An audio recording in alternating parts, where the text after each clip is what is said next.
Grupo Noya de Automoción patrocina este programa.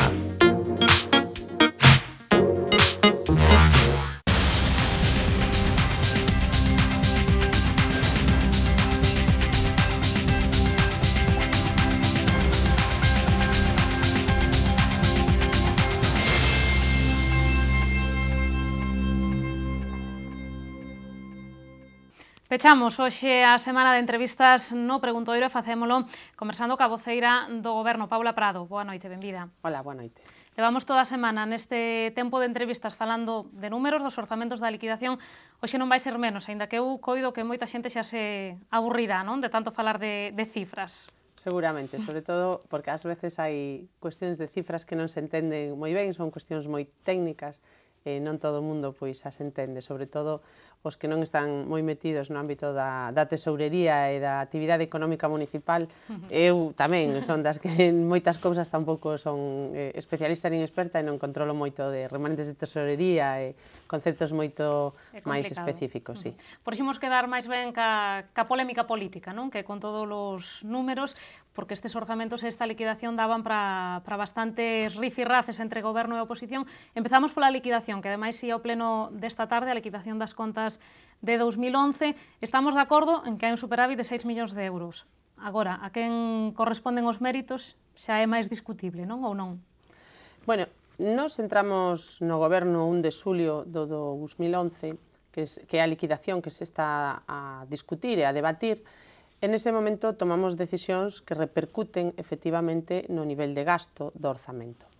Decisións como non gastar tanto en asesores, reducimos un 30% o equipo de asesores que tiña o señor Bugallo e os señores do Bloque Nacionalista Galego, eso repercute efectivamente nun aforro importante. Reducimos o número de horas extras da Policía Local e dos bombeiros, simplemente aplicando un sistema de organización diferente. Por poñerlle un exemplo, antes, co goberno anterior, os policías, os bombeiros, podían pedir pois o día libre, por exemplo, un sábado, e o pedían 5, 6, 7, 8, sin control, se lle daba a todos. Cando chegaba o momento de facer o turno, pois había que chamar a compañeiros para cubrilo, e a eses compañeiros se lle pagaban horas extras. Ben, esa é unha cuestión de mala organización e de mala xestión. Esas cousas foronse correxindo nos últimos 6 meses do ano, así como aplicando políticas de reducción de gasto corrente, eliminamos alquileres, eliminamos unha serie de gastos que, bueno, que finalmente repercutiron nunha mellor xestión do orzamento e que elevou a ter 6 millóns de superávit. Eso non quere decir que o Concello estivera bollante. Por qué? Porque nos herdamos un dos concellos máis endeudados de Galicia. Nos herdamos un concello con casi 70 millóns de euros de débeda con bancos. A día de hoxe, esa débeda de 69 millóns e medio está en 63 millóns de euros. Por tanto, algo fixemos na reducción de débeda. O señor Bugallo e o señor Cela o que están a decir é: oiga, o Concello non está tan mal porque temos un superávit de 6 millóns de euros. Non, nós o que fixemos foi gastar responsablemente os cartos e pudemos conter o gasto de xeito que non se disparara e non incrementásemos a deuda. O que fixemos foi reducir a débeda do Concello. En todo caso, vostedes estiveron a metade do ano no goberno, algo farían os que estiveron na outra metade para lograr este superávit ou non? Bueno, eles gastaron máis do que había porque nos quedamos con moitísimas facturas do goberno anterior que non estaban pagadas. Claro, se non pagan as facturas, pois lóxicamente os cartos están na caixa. Eso non quere decir que os cartos sexan do Concello, porque se o servizo se prestou, se a obra se fixo, hai que pagala, porque o empresario ou empresaria non ten culpa de que o Concello non lle pague. Esa persoa ten que cobrar o seu servizo se o fixo. E nos atopamos con casi 13 millóns de euros de débeda casi 20 millóns de euros de débeda a provedores. Luz, recollida de basuras, diferentes provedores de material diverso. Nos encontramos con facturas a empresas de construción por obras que tiñan feito sin ningún tipo de contrato e sin ningún tipo de expediente administrativo. Efectivamente, a obra está feita, por tanto, o construtor ten que cobrar e nos temos a obriga de pagarlle. Claro, eles non gastaron, pero porque non pagaron as débedas que tiñan. E para iso solicitaron vostedes ese crédito de 12 millóns de euros, 12,7 millóns de euros. É o que se pregunta a oposición, para que se piden 12,7 millóns se temos 6. Din que é un sentido, sobre todo tendo en conta pois, os altos xuros que vai haber que pagar, non, por este crédito. Bueno, porque as contas son moi sinxelas. Se debíamos 20, aínda que tiveramos 6, pois lóxicamente temos que pedir 13. Esa é a conta que fai o Esa goberno. conta é así. Nos chegamos en xulio e se debían 20 millóns de euros a provedores, aínda que a final de ano nos conseguíramos un superávit de 6 millóns, aínda se debían 13. Por tanto, é lóxico que os picos fan os 20. É lóxico que tivéramos que pedir 13 millóns porque non nos tiñamos. E, ademais, as nóminas hai que pagalas. E todos os meses hai que pagar as nóminas aos traballadores do Concello. Bueno, precisamente os traballadores do Concello están bastante molestos tamén polo feito de que se coñecera agora esta liquidación de 2011. Legalmente tiñámoslo que coñecer en marzo, é o que establece a lei, ainda que xa sabemos que isto dos prazos ás veces, bueno, pois tómase daquela maneira, non? Din que non ten xustificación ninguna que se apliquen os recortes que están previstos pro persoal, bueno, pois con esta situación económica. De feito, xa anunciaron que van recurrir á xustiza e confían en que lles dean a razón que teñan que pararse estes recortes ao persoal. Bueno, os sindicatos é o que teñen que facer, é o seu traballo, para iso teñen tantos días libres e tantas horas libres. Eu me pregunto, porque se en esas horas libres non se dedican a facer isto, pois, lóxicamente, o mellor era que estiveran traballando. A mí me parece que era mellor que estiveran traballando que enredando en cousas que non son así, porque están mentindo moito sobre os recortes que se está facendo en persoal. Non se fixo ningún recorte que lles afectara directamente aos seus salarios. E podería facerse. Agora mesmo na Unión Europea están pedindo que se recorten nos estados a estrutura de empregados e empregadas públicas. E mesmo estes días se está falando desa situación. Nós poderíamos tamén facer un recorte nese sentido de plantilla e botar a moita xente á calle, non a funcionarios, pero si hai persoas que entraron por sentencia porque fixeron malas cousas os gobernos anteriores e contrataron mal a xente, esa xente foi ao xulgado, gañou eses suizos e agora está traballando no Concello, eso incrementou moitísimo o gasto de capítulo 1. Nós podíamos facer eso, pero non queremos que ninguén quede sin traballo. O que estamos intentando facer axustes en aquelas partidas que entendemos que se poden facer. Mire, non estamos en momentos de pagar pois as gafas dos funcionarios, nin de pagar prótesis, nin outras cuestións que están recollidas nesas axudas sociais que reducimos este ano no orzamento do 2012. Creo que a ninguén lle sorprende que se faga eso. En ningunha empresa privada se fai. Non entendo por que os funcionarios, bueno, pois, si é certo que nun momento que se podía se lle dan eses beneficios sociais, pareceme ben, non me parece mal, pero nun momento en que todos nos temos que apretar o cinturón, bueno, pois si en vez de pagar o 50% das súas gafas ten que pagar o 100%, pois que o pague. Eu creo que non é nada do outro mundo a eses axustes que temos feito en materia de personal. Pero, dende o punto de vista legal, a lei di que os convenios colectivos podes alterar, bueno, pues, cando haxa circunstancias económicas especiais que o xustifiquen. Con esta liquidación de 2011, vostede mantén que está xustificado ou, bueno, pues, cree que pode a xustiza darlles a razón aos empregados? Non, está xustificado porque estamos no Concello máis endebedado de Galicia e que aquí se esquecen de que estamos pagando 28.000 euros ao día, que son moitos cartos, 28.000 euros ao día de débeda só cos bancos. E que o Concello de Santiago é o máis endebedado de Galicia. E que estes señores se esquecen deso. Estes señores se esquecen de que hai unha normativa que nos obriga a pagar esa débeda antes de facer frente a outros gastos. E nós, se temos un superávit no orzamento, ese superávit, evidentemente, hai que seguir invertindo na débeda, hai que rebaixar a débeda, temos que rebaixar as débedas de todas as administracións. Eu sinto moito que os empregados públicos pois utilicen pois algunhas cuestións como arma arrosadiza, política, sobre todo os sindicatos, cando eles nos seus propios sindicatos están a facer o mismo. Agora mesmo, nestes días, nos pois enteramos pola prensa que a CIGA está facendo un ERE e está botando a xente á rúa. Bueno, pois tamén están vulnerando os dereitos dos traballadores da CIGA? Non, será porque están nunha situación na que non poden manter todo ese persoal, non?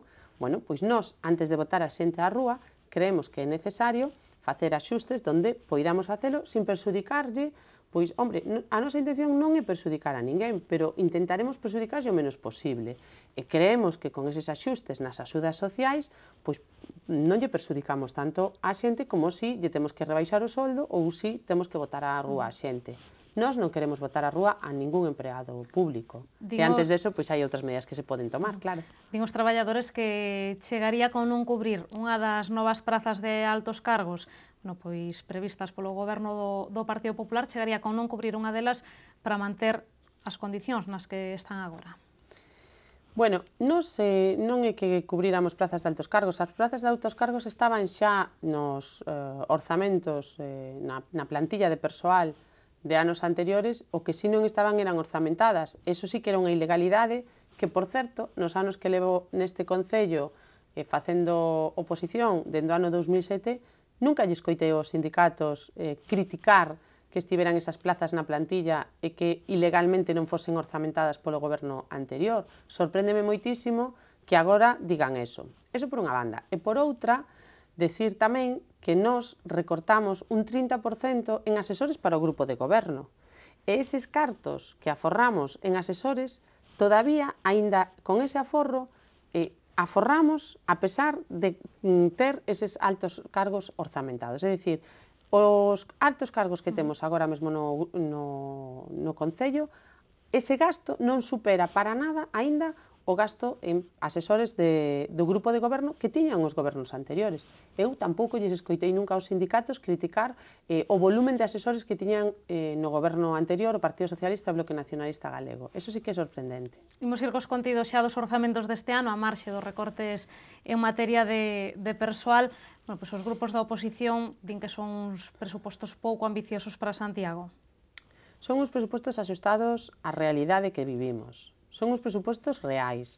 Son uns presupostos de época de crise. Son uns presupostos nos que caeron casi 4 millóns de euros os ingresos que imos obter e nós non podemos facer uns orzamentos inflados. Non podemos decir que imos a ingresar eses casi 4 millóns de euros cando non é certo. Entón, temos que reducir na mesma medida o resto das partidas. Son uns orzamentos que teñen dous eixes fundamentais, un eixe no ámbito social, incrementando as partidas destinadas ás entidades que traballan cas persoas máis desfavorecidas, como poden ser Cáritas, a Cociña Económica, o Albergue Xoán 23, Proxecto Home e outras entidades da cidade que están traballando pois, con esas persoas que máis os necesitan. E por outra banda, ademais de ser uns orzamentos sociais nos que vamos a apoiar os máis necesitados e as persoas que o están pasando peor coa crise, ao mesmo tempo son uns orzamentos dinamizadores, que vamos a apoiar aos emprendedores, ás persoas que inicien unha nova actividade económica, por eso as partidas de comercio, de promoción económica e de turismo teñen unha cantidade superior a anos anteriores. En ese sentido, dinamizar o comercio, que é unha das actividades máis importantes da cidade, xunto coa actividade hosteleira e turística, que é o motor da nosa cidade. Por tanto, eu creo que en esas dúas vías son os dous eixes máis importantes dos orzamentos e creo que, se o orzamento é a política en cifras, se está demostrando cal é a política do Partido Popular. Neste momento, invertir en persoas, invertir en gasto social, invertir en emprego, invertir en dinamización económica e invertir en proxectos empresariais que xeneren emprego e dinamización económica para a cidade. Centrándonos no primeiro, na primeira parte, na parte na que di vostede que son os orzamentos sociais, a oposición entende que, que todo o contrario, que simplemente se lle deixa o liderato, o protagonismo na man destas entidades que vostede citaba, como Cáritas ou Proxecto Home, porque o que se lle suma a elas restase da partida real da Concellaría logo. Eso non é certo. Eso non é certo. Mentir é moi fácil. Nos incrementamos a partida para entidades sociais en 198.000 euros. E o señor Bugallo e o señor Cela terán que explicarnos de onde son eses recortes que les din. Porque a partida de actividades que les din que se reduciu, non se reduciu. O que pasa é que nos facemos os orzamentos dun xeito diferente ao que fan eles. Mire, na partida de actividades de servicios sociais estaban incluídas a partida de gasóleo, luz, mantemento de impresoras, mantemento de fotocopiadoras, mantemento de ascensor, mantemento de extintores. Todo eso sacouse da partida de actividades e púxose nunha partida específica que é reparacións, mantenimento e combustible. Iso é o que se fixo, que pasa que o señor Bugallo e o señor Cela teñen que ler millor os orzamentos. Non poden decir que recortamos da partida de actividades. Non, nos dividimos a partida de actividades, quitamos unha parte para eso. E, ademais, a partida de actividades, agora mesmo hai unha partida de actividades de benestar social e unha partida de actividades de familia, porque temos unha concellería nova que é Concellería de Familia. Entonces, eu lles recomendaría que leeran os presupostos, que non se fixaran só na partida de actividades, senón que miraran onde están os cartos, porque os cartos están no orzamento, o que hai é que buscalos.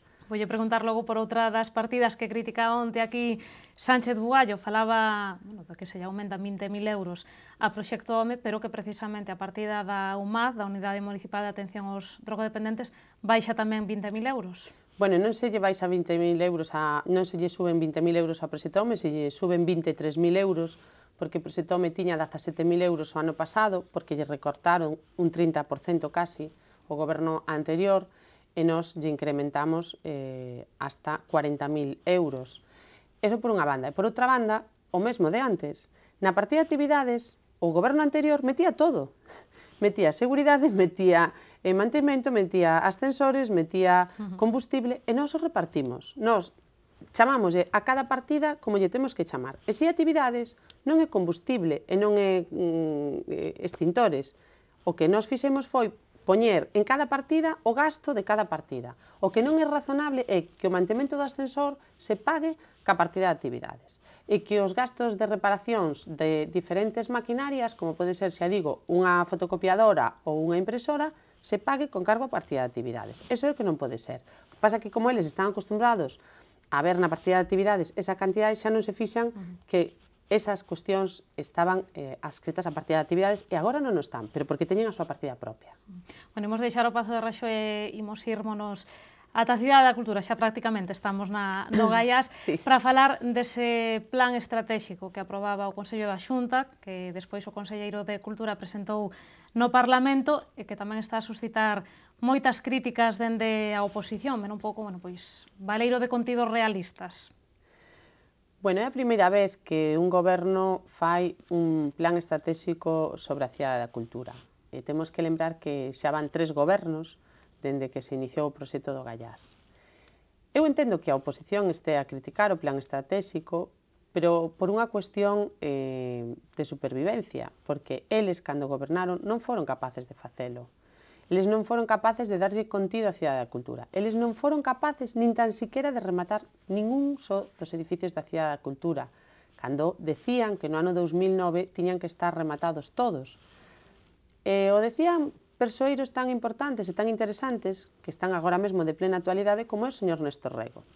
O señor Néstor Rego, actual secretario xeral da UPG, pois no ano 2007, en setembro de 2007, cando era concelleiro no Concello de Santiago e voceiro do Bloque Nacionalista Galego, eu recordo que nesas datas, en setembro de 2007, tivemos un pleno extraordinario de apoio á Cidade da Cultura nun momento en que estaba a sufrir uns dos ataques localistas propios de Galicia. A mí me gustaría que, que se releese esa acta e que a leese nunha asamblea do Bloque Nacionalista Galego e que explicara aos seus compañeiros da UPG, el agora que é o máximo responsable da formación marxista do Bloque Nacionalista Galego, que lles explicara as bondades que el dixo naquel pleno. Decía que non podíamos renunciar á Cidade da Cultura, que non podíamos renunciar a un proxecto cultural tan importante non só para Santiago, sino tamén para Galicia. E agora que temos un plan estratégico que ten un contido importantísimo, que pode dotarse dun proxecto cultural dos máis importantes do século XXI para Galicia, esas críticas tan feroces da oposición, eu creo que non teñen sentido. Non teñen sentido, pero que ademais é habitual escoitar a oposición pois criticar por criticar, porque eles tampouco fan unha proposta constructiva, eles tampouco fan unha proposta alternativa. Non a fixeron cando gobernaban e tampouco a fan agora que están na oposición, porque eles podían decir, pois non, isto non nos gusta, pero mire, porque tiña que ir por este outro camiño. Non, eu creo que, a min estuve presente na comparecencia do conselleiro no Parlamento e a min me pareceu que é un proxecto axeitado para os tempos que corren. Estamos nun momento no que económicamente pois estamos pasando un mal momento. Os 2 edificios que quedan por rematar na Cidade da Cultura están parados, pero é lóxico porque ninguén entendería que neste momento de crise pois seguíramos invertindo neses edificios, pero que sí temos que facer é rentabilizar o que xa está construído, rentabilizar o que temos aí. Eu creo que o plan estratégico vai a rentabilizar este proxecto cultural e pode convertir a Santiago e a Galicia no centro das miradas de todo o mundo. Iso é o que temos que ver. Temos que ver que vai atraer turismo, que vai atraer visitantes e que vai ter uns contidos, insisto, apropiados para a época na que estamos, co orzamento austero e un orzamento razonable, pero axeitado para o proxecto que é o Gaiás. Din dende a oposición, bueno, nestas críticas que se veñen escoitando ao longo de todos estes días, pois hai quen dicía que parece que se vai encher o Gaiás de funcionarios máis que de outra cousa, levando distintos organismos e demais á Cidade da Cultura. Eso só é unha parte porque se leva ali o corazón da parte de tecnoloxía, pero eu penso que iso é unha crítica moi superficial, é unha crítica moi doada de facer, pero en realidade onde se ubican esas instalacións da Xunta de Galicia, pois non se podería colocar pois outra parte do proxecto cultural. Eu creo que o proxecto cultural está ben definido, eso nos vai a permitir aforrar en alquileres, que era o que se estaba gastando, e, por tanto, pois eu creo que é bo, que se hai algunhas zonas que quedarían inutilizadas, porque, ten espacios importantes a Cidade da Cultura para conter eso e moitas cousas máis, e, por tanto, pois son unhas críticas baleiras de contido, porque, en realidade, o plan estratégico é moi claro en canto aos contidos culturais que vai a ter a Cidade da Cultura, e esas instalacións da Xunta na Cidade da Cultura non restan para nada espacio para este contido cultural que ten. Pois de seguro que teremos ocasión de seguir afondando no plan estratégico da Cidade da Cultura, porque hoxe o tempo rematouse, non dá para máis. Como sempre, Paula, moitísimas grazas. Grazas a vos.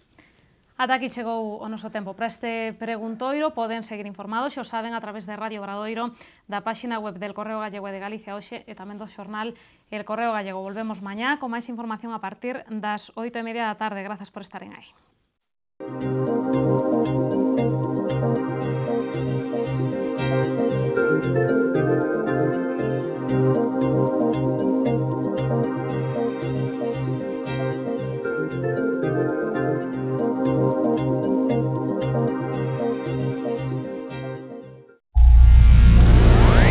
Grupo Noya de Automoción ha patrocinado este programa.